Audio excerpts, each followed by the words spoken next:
ह्या स्थानिक स्वराज्य संस्थाच्या निवडणूक नाही झाल्यामुळे आपल्याला हा निवडणूक घेता आला नव्हता। आता सर्वांना माहिती आहे की महानगरपालिका असो, नगरपालिका असो, जिल्हा परिषद असो, सगळ्या निवडणूक झालेली आहे। त्यामुळे आता हा आपल्याला निवडणूक आपल्याला घेता येते। आता थोडक्यात आपल्याला म्हणजे टाइम टेबल आपल्याला सर्वांना सांगतोय की सांगतो।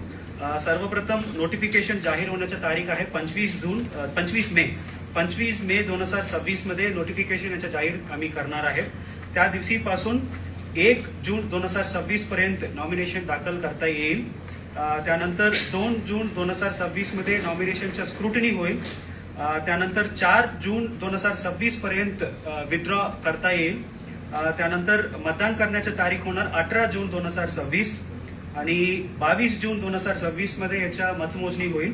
त्यानंतर 25 जून 2026 पर्यंत सगळं मतदान प्रक्रिया आपल्याला पूर्ण करायची आहे। त्यानंतर याच्या रिटर्निंग ऑफिसर मी स्वतः डिस्ट्रिक्ट कलेक्टर असणार आहे। त्यानंतर असिस्टंट रिटर्निंग ऑफिसर RDC साहेब असणार आहेत। मतदार यादीमध्ये टोटल एकूण 616 लोक आहेत। याचं वर्गीकरण मी सर्वांना सांगतो। जिल्हा परिषद मध्ये 68 निवडून आलेले सदस्य 68 आणि पंचायत समिती सभापती 11 असं 79 आहेत। त्यानंतर सोलापूर महानगरपालिकामध्ये निवडून आलेले सदस्य 102 आणि स्वीकृत सदस्य 9 असे 111 आहेत।